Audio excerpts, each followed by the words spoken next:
Blog Talk Radio. Franchise interviews.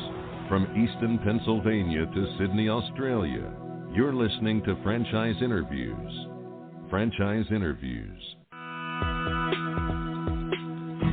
Welcome to Franchise Interviews, an up-close, behind-the-scenes look at franchising and entrepreneurship. Listen to interviews with franchisers, franchisees, franchise authors, franchise experts, and attorneys.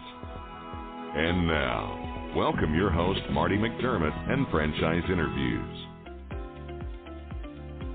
Hi, everyone, and welcome to a very special edition of Franchise Interviews, where for over 16 years now, we've been asking the entrepreneurs one-on-one. I'm your host, Marty McDermott. I'm the president of Franchise Interviews, and we have a great show. We're meeting with Ace Rodrigues, the founder and CEO of Pickleball Kingdom, an indoor pickleball facility with a membership model. And pickleball is the fastest-growing sport in America, and Pickleball Kingdom is the leading brand of indoor pickleball facilities. And we're going to talk to Ace about that in just a moment. Franchise Interviews. So stick around because we have a great show.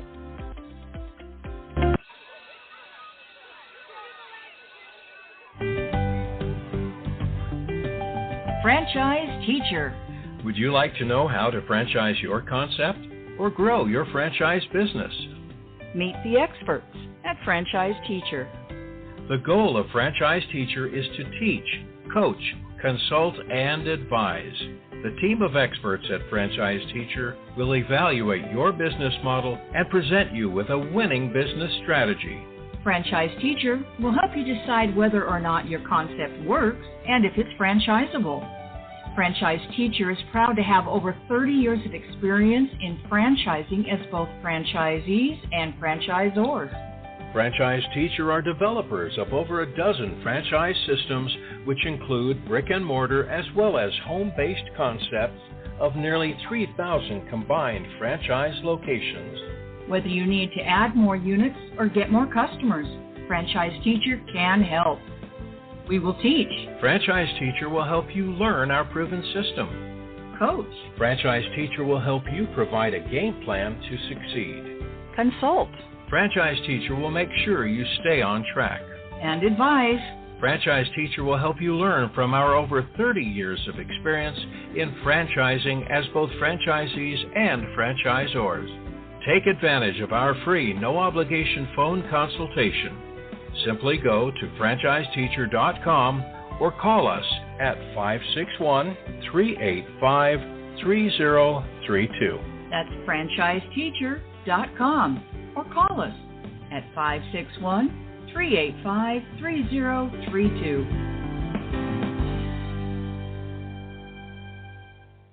Hi, this is Connie McDermott, Administrative Assistant for Franchise Interviews, LLC, and you're listening to Franchise Interviews. Franchise Interviews. From Easton, Pennsylvania to Sydney, Australia, you're listening to Franchise Interviews. Franchise Interviews. Hi, everyone, and welcome back to a very special edition of Franchise Interviews, where for over 16 years now, we've been asking the entrepreneurs one-on-one. I'm your host, Marty McDermott. I'm the president of Franchise Interviews, and as we were saying earlier, we have a great show. We're meeting with Ace Rodrigues, the founder and CEO of Pickleball Kingdom, an indoor pickleball facility with a membership model. And pickleball is the fastest-growing sport in America, and Pickleball Kingdom is the leading brand of indoor pickleball facilities. Hi, Ace. How are you? Welcome to the show. Hey, thanks, Marty. It's a pleasure to be here. Love the show. Thank you so much, Ace. It's a pleasure to have you on today. We always like to ask our guests, where are you calling from today, Ace? I'm calling from our corporate office in the beautiful Ahwatukee foothills in Arizona. Beautiful. That's fantastic. And, I have to tell you, the little quick story is I have a sister. She introduced me to pickleball. I still haven't played yet, but she became obsessed with the game. I mean, she literally...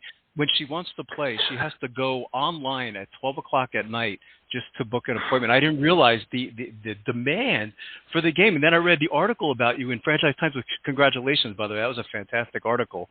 And I was just so excited to have you on the show. I thought, maybe you could talk a little bit about, how you came up with the whole concept. Yeah. So, first thing, let me talk about your sister. She got bit by the pickleball bug. She did. And that's common ailment in our world. I'll tell you, people ask, well, Ace, why why is pickleball so popular? Why is it exploding? Why are my friends obsessed with it? Yes. I think there's two main reasons. Number one, the learning curve is so short. Even for professed non-athletes, in 5 to 10 minutes, they're playing the sport. And, golf, basketball, anything else, if you've never played, it's months, if not years, before you can truly play. But secondly, Marty, and this is kind of the magic formula, if you will, for pickleball, it's so social that typically you're playing in pairs, so it's 2 against 2, but the 4 people are never usually more than 10 feet apart. So there's conversation, there's laughing, smack talking. It's just, it's people connecting. And in our digital world, I think people yearn for that connection. And so that happened to me. I had buddies that got into pickleball, and like you're talking about your sister, I was thinking, there's an inside joke that's going on that I'm on the outside because I don't get it. I saw some videos. It looked fun, but these guys were like playing every day. And I'm like, dude, I have a life. And so I finally, begrudgingly showed up, and Marty, in 5 minutes, I'm standing on the court and said, greatest sport ever. I felt like I was standing on a giant ping pong table. So much fun. And so I would start inviting other guys and, just having these little get-togethers, and 15 to 20 guys at a time, and just for fun. And it was probably the 4th or 5th time I did it. January 9th of 2021, we're standing on a court, and I just had that, moment where it's like a montage in a movie, in slow motion. I'm looking around because I had heard pickleball was kind of the old man's game, retired sport. But I'm looking around, Marty, and I'm seeing 2 of the guys who came are brothers. They had 6 sons, or have 6 sons between them. So I'm seeing these boys, 6 to 14 years old, playing on a court. Great time. Looking over there, a bunch of women playing. Great time. Looking up right across from me, 3 elderly couples doing a rotational thing. Great time. Family and their 4 kids. Great time. These 2 courts, my guys, 20 to 50-something. Great time. I'm like, there is something universal about this, but at that point, Marty, I had done this enough to kind of see the downside. The downsides were, can't reserve a court, so to your sister's problem, at least she can try to reserve. Public courts, you can't reserve, so you show up and you sometimes wait for 40 minutes to get on.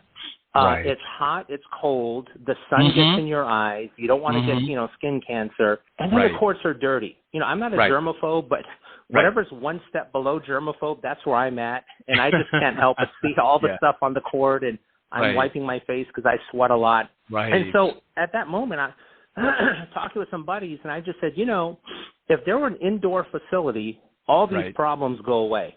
So the big idea, Marty, was not that because 1,000 people had that idea before I did. The big idea was the execution, actually pulling it off. And I said that day, how hard could it be? Biggest understatement of my life. It has been the most difficult thing I've ever done, but by far the most rewarding. And so, we kind of figured out the kinks, and here we are 2 years later from that inception moment to launching, this national franchise campaign. That's great. What a great story. I love how you tell the story. And there was a quote that I highlighted in Beth Ewan's article. You said, we've made some good decisions and we've made some bad decisions, but that's where the learning happens on our dime. We're not just building a new brand, we're creating a new industry. And I said, wow, how great is it to be part of something new, right? Like that new industry. There's this book, I don't know if you ever read it. It's kind of an older book, but it's called Blue Ocean Strategy, and it talks about going into the industry. And that's exactly what I thought of, when I read that quote. And I said, wow. I said, now I think I get it, where my sister's obsession is, and how you had this aha moment, didn't you? But you executed it, because you're right. Probably other people thought about it. They said, "Oh, this was easy. Just set it up as an indoor court." But you talked about it in the article too. The challenges of even just like keeping it clean is a challenge, isn't it? You hit it right on the head, Marty. Well said. There's just so many layers to moving lots of people. We move several hundred to close to 1,000 people a day through our facility. Wow. So to make that transition seamless, to make the user experience great, once people step on a court, it takes care of itself. That's the magic of pickleball. But what's the experience before they get on, when they get off, the ease of purchase, reservations, the technology involved? It's like an onion. The more you peel, the more that's there. And I say that to the world that we made a bunch of mistakes, but that's why we didn't franchise right away. Right. We worked those things out, got it to the point that we got a working model that, is doing great. And then we said, now from the moment when I stood on that court that day and said, hey, this would be better indoors, I immediately saw this as a franchise play. Right. So with that idea, from the time I started, Marty, we documented everything. So we have our operating manual that we call Keys to the Kingdom. So we have that now, and it's a living document, that we've changed and adjusted it and updated it. So, that's what a franchisee gets. They get the net result of our good decisions and our bad decisions to what's working today. Does technology play a role in the business? We're talking about something, getting away from technology, but I imagine technology is somehow part of the business, isn't it? Actually, Marty, I would say it's a big part of the business. Again, it sounds kind of simple, because people are playing pickleball, but when you just look at the sheer numbers of people that want to play, and then the reservations, case in point, your sister, trying to get on a court. So we have those things with our own app, so someone can go on the Google Play Store or the App Store and download Pickleball Kingdom's app, reserve courts to get into our leagues, tournaments, lessons. And just that was sort of the fine line of figuring out how much programming to have, because some people want to just play like, hey, leave me alone. Let me get on a court with my buddies and play. Other people want communal events. Hey, when's the next tournament?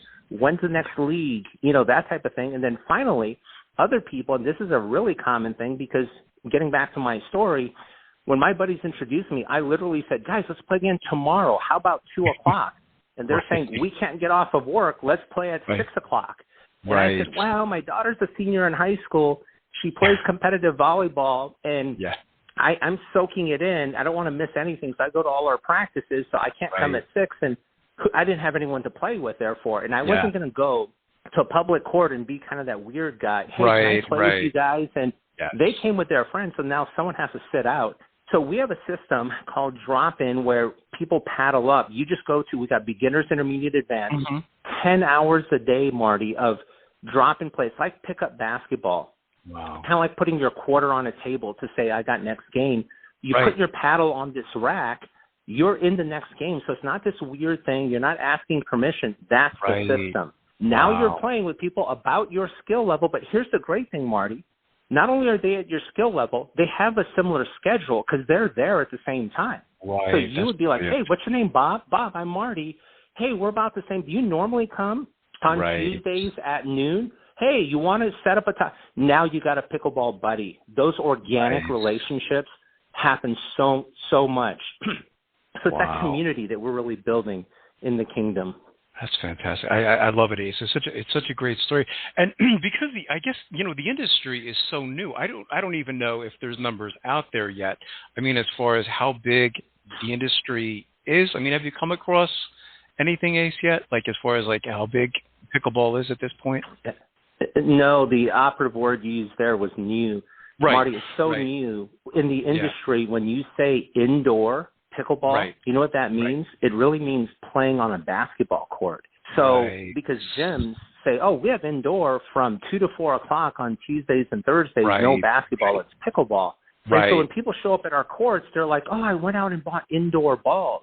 Well, those indoor balls, again, are designed for basketball courts, so they bounce differently. I gotcha. And on a basketball court, it's great for basketball. It's not great for pickleball. There's always that micro slide of the ball. It doesn't bounce true. Our facilities, Marty, are outdoor court surfaces. So they have that little bit of grit. It's what people know and love playing outdoors. We just eliminated all the bad stuff. No wind, no sun, no heat, no cold. It's perfect temperature. So we've been able to do that. So I would say we are literally help create this industry and, kind of figure out with reservations how that all works. I mean, I stared at a blank sheet of paper. How do we do this? Because there is no model to follow. But again, we've worked out those kinks. So we're paving the highway for franchisees to come behind us and, kind of run full speed ahead. A tough question, Ace, but what's been one of the most interesting things that's happened to you since launching Pickleball Kingdom? I imagine you probably have 1,000 stories if you and I were having a cup of coffee together, but does anything kind of stand out, over the years that you kind of say, wow? Two things. I would say the sheer demand has been overwhelming. I've been in business for 30 years in all types of industries, and no matter how great my product or service, there's still selling, for lack of a better term, right? Let me tell you why you want to buy this. Mm-hmm. Marty, in this case, we open at 6 in the morning and close at 11 p.m. Wow. People are standing at 5:50, literally standing at the door, waiting for the click of the lock so they can come in and play. And at 11 o'clock at night, my employees are saying, okay, guys, you got to wrap up. You can't finish your game. It's time to go home. And so the sheer demand is just astronomical. And then secondly, let me just get back to the communal aspect. There's a gal, and this is just sort of the epitome of what I'm talking about, that it was the week before we were open. So the facility was basically done.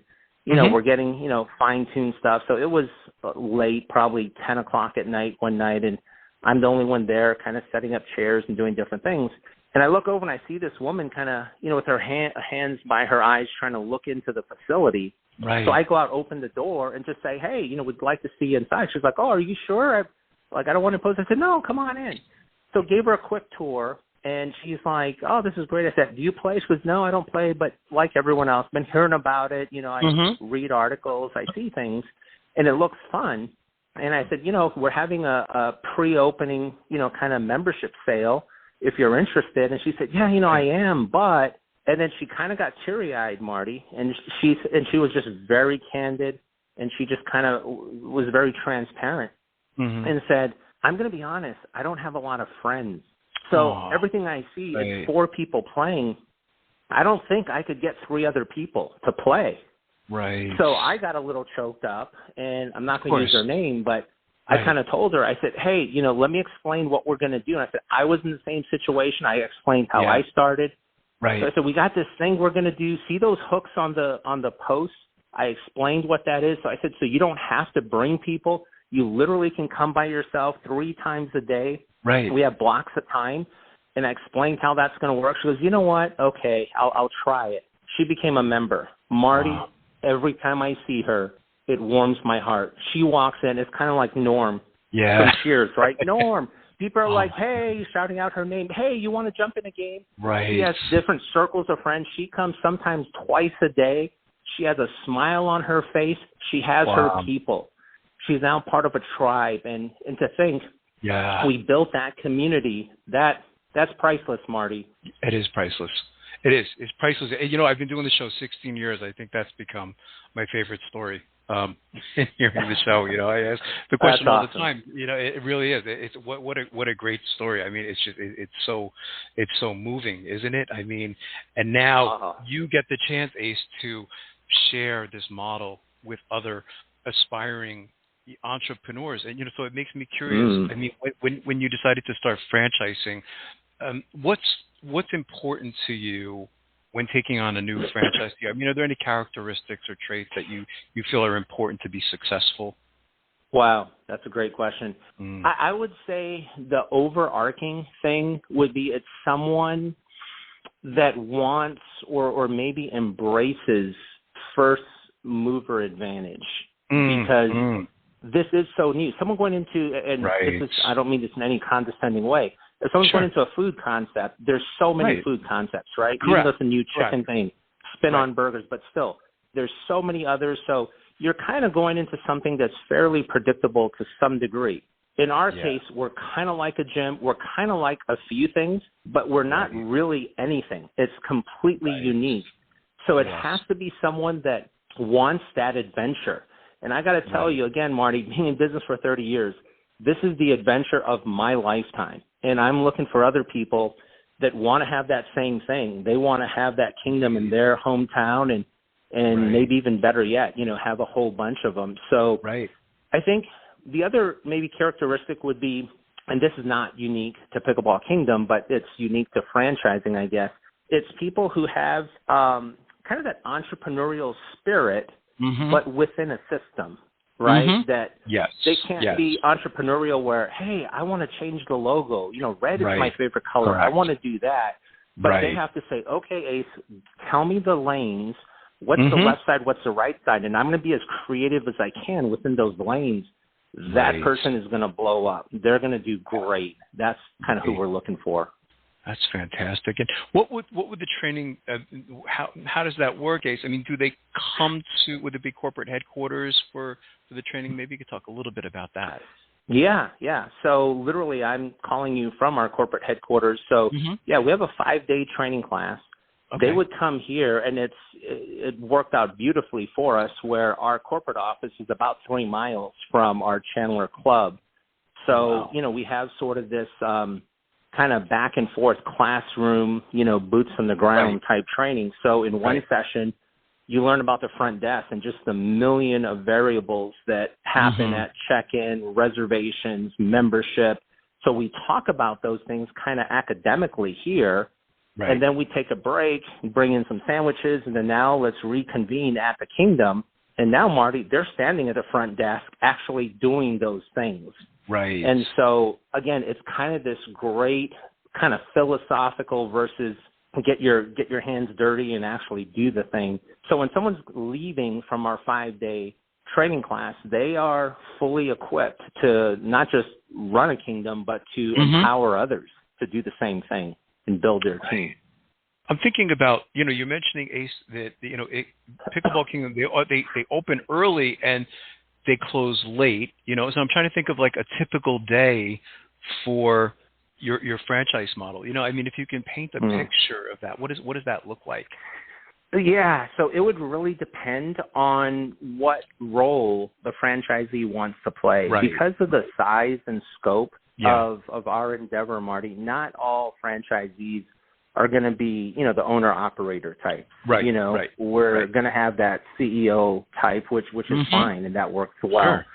So it really depends on the role, but let's just say it's the owner-operator, the guy who says, I kind of want to put my DNA in this thing and be there. Well, he would probably, assign himself the role of general manager, and then he would have an assistant manager. So they would split the day so that one of them would typically be there. So whether he wants to open to midday or come in at midday and then close, but there's never a dull moment between dealing with events.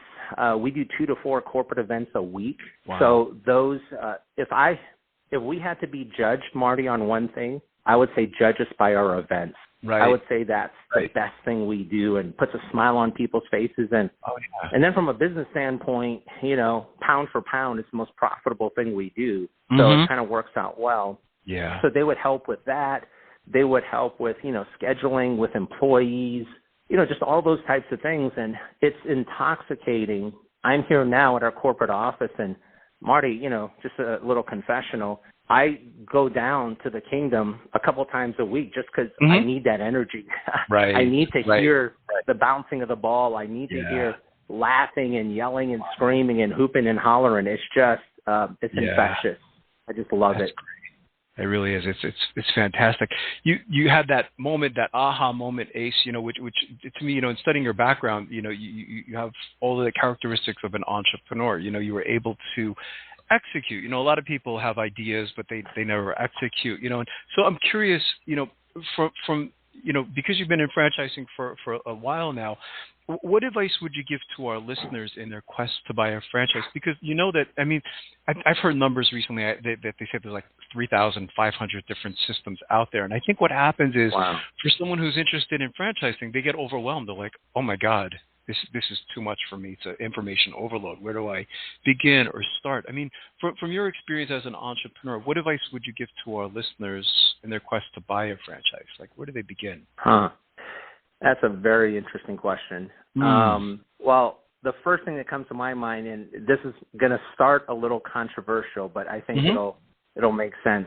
I would say this: do not start with your passion. When people say follow what you love, chase what you love. So again, I know people are thinking, whoa, what's that? My daughter just graduated from Grand Canyon University, a month ago, and all commencement speeches, follow your dreams. What do you love? That kind of thing. I believe that's a mistake, and here's why. You can truly be passionate about something, Marty, that you're just not any good at. To me, that's called a hobby. That shouldn't be called your life's work and endeavor. So that's the wrong lead question. Here's what I believe is the right lead question. It's, what are you good at? What are your strengths? Right. Figure that out. What do you know? What can you do? When you lay those out, now you ask the second question, which is the passion question. Of the things I'm good at, of the areas I'm good at, what am I passionate about? Now that's something you can monetize. Now that's something you can build a career out of. So my answer to potential franchisees is to do just that. Stop thinking, what am I passionate about? What do I love? Start asking, what am I good at? What skills do I have? What area of expertise do I have? Start with that and then layer in passion secondarily. Then I think you're onto something. So if you apply that formula to us at Pickleball Kingdom, here's what I look at from our franchisees in terms of their strengths. Are you, number one, good with people, or are you good with the details? If the answer is yes to either one of those questions, I think you have a high probability of succeeding with us. You can hire the other side. You don't have to be good at both. You can hire the other one, either a GM or kind of a back office person. And even if you're not good at either one, you could still succeed. It's just the odds kind of go down in a sense that you're not bringing as much to the table, and, you just have to depend on other people more. I think if you can cover one of those two bases, good with people or good with details, I think you're onto something, especially in the Kingdom. It's one of the best answers I've ever heard on the show, Ace. Again, in 16 years, it is interesting because I do ask the question a lot, and I know you listen to the show from time to time, and so many of our guests do say, okay, what advice would you give to an aspiring entrepreneur looking to buy a franchise? And they always say, okay, do what you're passionate about. And I don't know where that came from, like if it was like Anthony Robbins or some, motivational speaker. But, what you said is so true, though, right? Is like, it just makes so much sense, is do what you're good at and then find those things and then ask yourself what you're passionate about. So you're saying not just, don't just put it totally to the side, but, and I could tell, just talking to you, how passionate you are, about what you do. I mean, you obviously love what you do, don't you? I mean, I could tell you enjoy going to work every day, don't you? I can't wait to get at it. It pains me not to be at the Kingdom. Yeah, right. Exactly. So if you can look into a crystal ball, Ace, if whether the crystal ball was a year or 3 years or 5 years down the road, what are the future for Pickleball Kingdom? I mean, it really sounds very exciting. It is. I have never seen sort of a tsunami in a positive way happening in American business that is so clear. And we are on that, leading edge and that cusp of helping this thing, go completely mainstream. So, I would say inside of 5 years, we're going to have a Pickleball Kingdom in every major U.S. city in the United States. And somewhere within that time, we'll expand internationally. We've already gotten inquiries and offers from pretty much every continent. We're just kind of vetting those. That's sort of iteration 2. Sure. But there's no reason not only the sport, but our brand doesn't translate, to, again, every country. There are no ethnic barriers to this. This isn't a male, female, young, old, anything. It's just people who want to have fun, connect with others, and be healthy. So, one of our core belief statements is life is better with pickleball, and we believe that. I live next to a golf course, Ace, and so I get to watch people play golf all the time. And a lot of people ask me, because I don't play, I just watch, and a lot of people ask me, they say, well, why don't you, take up golf? And I always say, it takes too long. It's going to take me a year, 2 years, 5 years, and so I've always put it off. But like you said with pickleball, I mean, it's just the learning curve is so quick, anybody can do it, you know what I mean? And that's why it's just so exciting, and I love the concept. Marty, we got to get you onto a court for sure. Yeah, my sister's been trying, actually. You need to take her up on it or come down to the kingdom. Exactly. I can see myself getting addicted too. Which it's a good addiction though, isn't it, Ace? It's not a bad addiction. 100%. It's pickleball is good for you physically, socially, and I believe spiritually. So I traveled that same path. I held off on golf because both our children were very active in sports, and I knew, it's a window of time that I'm not going to get back. So 4 years ago, when our daughter graduated from high school, and she's our younger child, I said, okay, now green light. I'm going to pick up golf. Yeah. And so I got brand new clubs, lessons, hundreds of hours on the driving range.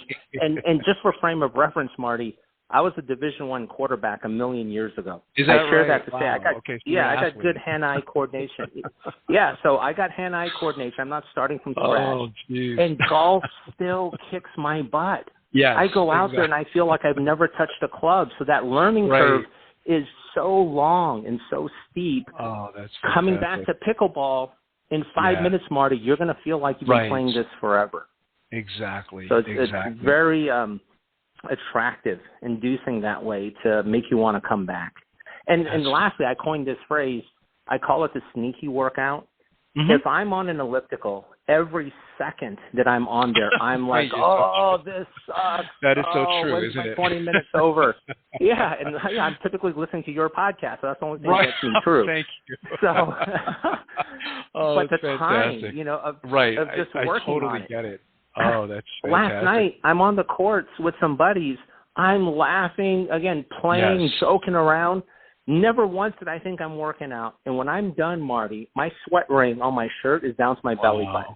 That's I never once thought I'm working out. So, again, totally different dynamic.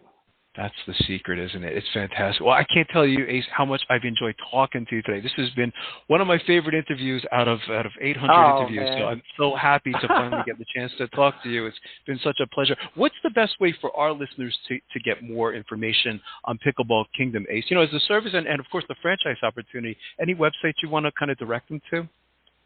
Oh, absolutely. Thanks for asking. So, number one, our website is pickleballkingdom.com. Okay. And then they can go to our tab that has franchising, or they can just email directly to my COO who handles the front line of that. So it's Rob, ROB.S at pickleballkingdom.com. Fantastic. And I would like to invite you back, Ace, over the next year or two as you continue to grow. I'm going to keep continuing to watch you because I'm really excited with what's going on at Pickleball Kingdom. I think this is going to be very, very big and very huge. And congratulations to all your success. Thank you, and thanks for what you do, Marty. I look forward to our next conversation. Thank you, Ace. This has been my pleasure. We'll be right back with more franchise interviews.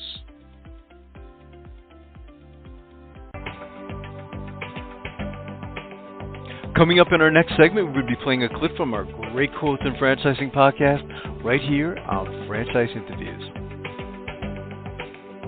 Franchisers, are you looking to reach aspiring entrepreneurs looking to buy a franchise? Are you looking to reach a highly educated audience on franchising?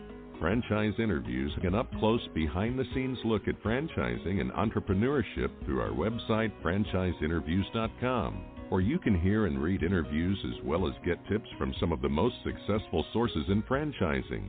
Our weekly franchise radio show where each week you get to hear a new interview with franchisers, franchisees, franchise authors, franchise experts and attorneys, and our podcast, Great Quotes in Franchising.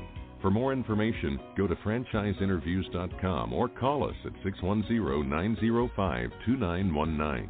That's 610-905-2919.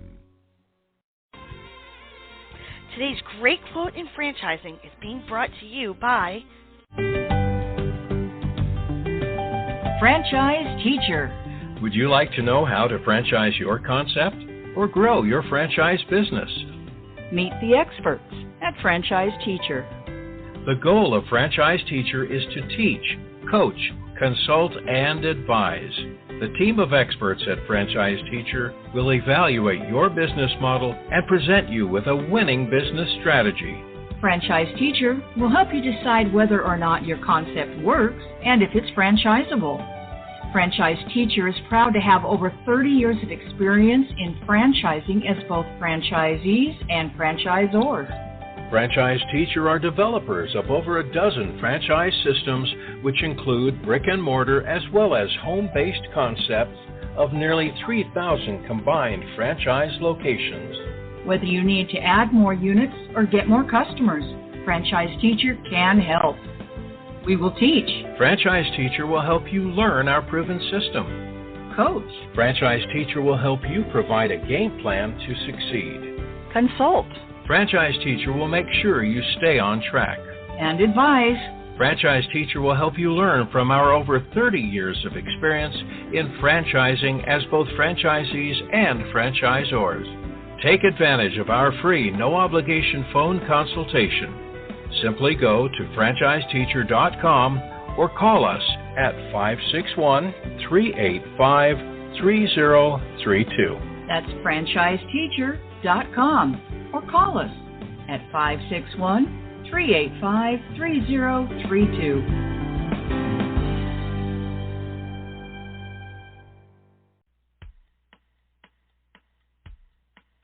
Hi everyone, this is Marty McDermott, the president of Franchise Interviews, and welcome to another edition of Great Quotes in Franchising, where each podcast you get to hear a great quote in franchising. You know, we've been hosting Franchise Interviews many years now, and during that time we've had some incredible quotes and lessons on our show. And if you go to our About Us page on franchiseinterviews.com, you'll take notice on why we started the podcast and radio show Franchise Interviews, and it suggests that every business has a story. And that's really been our experience in doing all of these podcasts and radio shows. Every show we do, you'll notice that every franchisor, every franchisee has an amazing story related to franchising. Today's Great Quote in Franchising podcast comes from Tony Luffy. And Tony Luffy is the Chief Executive Officer of the Marlowe Investment Group. And the Marlowe Investment Group are franchise owners of some very popular franchise systems such as Little Caesars, Sizzler, Jack in the Box, Arby's, Church's Chicken, and most recently Sears Appliance and Hardware stores. And Tony talks about the difference between opportunity and regret. There's another great quote relating to opportunity. And again, we talk a lot about opportunity on our weekly radio show. It's said that luck is when opportunity meets preparation. But let's hear what Tony says about the difference between opportunity and regret. That we've been able to do on a large scale.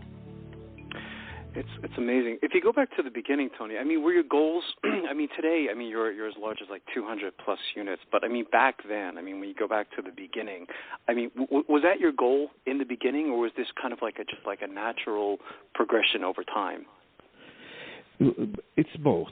Really, when I, in the early 90s, when I finally became a partner, a 10% partner of a small company, I wanted to get to 50 units before I turned 50.